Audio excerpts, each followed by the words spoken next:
Assalamualaikum warahmatullahi wabarakatuh. Saya Awanis Putri Nur Sadrina dari kelas 11 IPS 1, absen 10. Saya Krisandra Natalia, absen 11 dari kelas 11 IPS 1. Nama saya Rita Rianti, absen 15 dari kelas 11 IPS 1. Langkah pertama, kita menyiapkan alat dan bahan.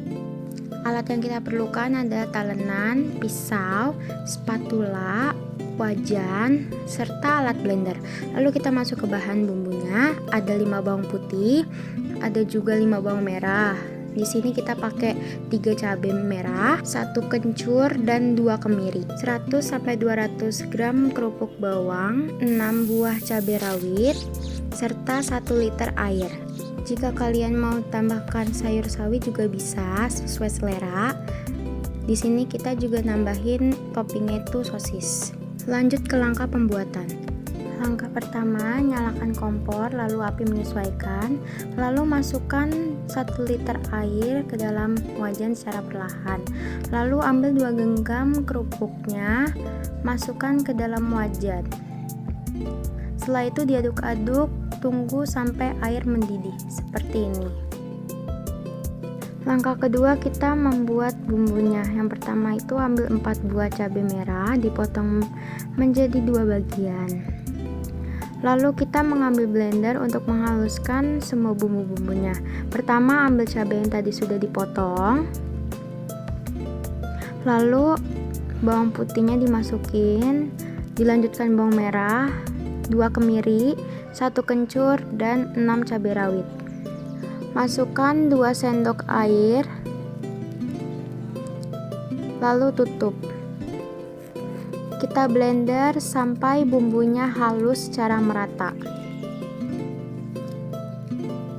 Kira-kira seperti ini jadinya. Langkah ketiga, kita panaskan minyak. Tuangkan minyak secukupnya ke atas wajan, lalu nyalakan kompor dengan api kecil atau sedang. Jika minyak sudah panas, lalu masukkan bumbu yang tadi. Setelah bumbu dimasukkan, diaduk-aduk terus ya, biar merata dan tidak gosong.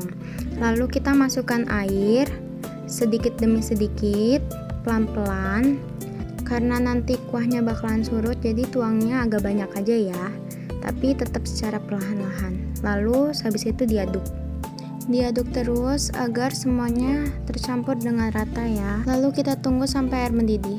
Setelah air mendidih, masukkan telur sebagai pelengkap seblak ya. Masukkan secara perlahan. Setelah itu aduk hingga hancur telurnya. Diaduk terus ya biar rata dan hancur telurnya. Lalu di sini kita menambahkan air. Jangan sampai air yang ada di dalam wajan habis ya atau surut. Lalu diaduk lagi. Lalu kita ambil potongan sosis dan masukkan ke dalam wajan.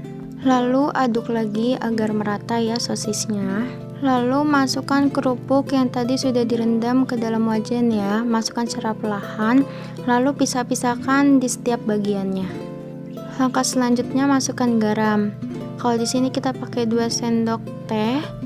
Masukkan secara perlahan aja sambil dicobain supaya nggak kasinan banget. Lalu diaduk sampai rata ya. Habis itu kita masukkan penyedap sekitar 2 sendok teh. Langkah terakhir, masukkan sayuran ke dalam wajan dan diaduk ya secara merata.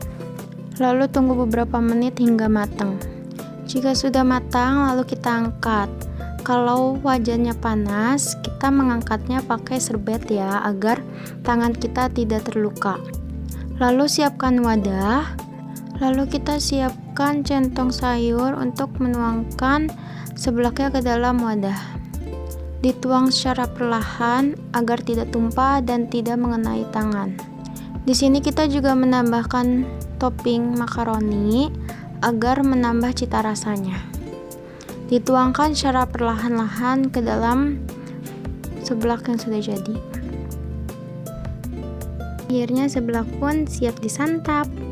Selamat menikmati, dan jangan lupa untuk mencoba di rumah masing-masing ya, karena caranya simple dan sederhana. Bumbunya pun gampang dicari. Sekian dari kelompok kami, terima kasih.